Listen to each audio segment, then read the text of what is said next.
இணைந்து ஜெபிப்போம். ஆண்டவரே இயேசுவே, நீர் என்னை பின்பற்றி வாரும்.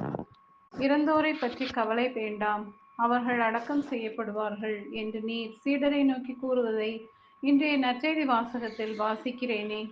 இதோ நான் இந்த உலகில் உள்ள நிரந்தரமற்ற தேவைகளுக்காகவும் ஆசைகளுக்காகவும் அலைந்து திரியும் என்னை உம்முடைய இந்த வார்த்தைகள் தொடுவதாக. எனக்கு எது நிலையானது, எது உம்முடைய வழி என்பதை உணரும் ஞானத்தை தந்தருளும். மாயையான இவ்வுலக வாழ்க்கையின் மீன் செல்வத்தை விடுத்து உம்மை பின்பற்றும் வரம் தாரும் இயேசுவே.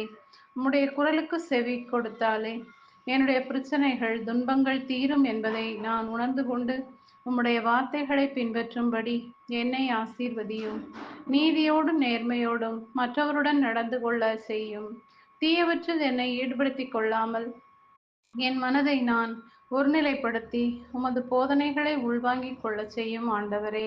எச்சூழ்நிலையும் நான் உம்மை மறுதலிக்காமல் உமது பாதையில் உம்முடைய பிள்ளையாக நடந்து வரும் அருள் தாரும்.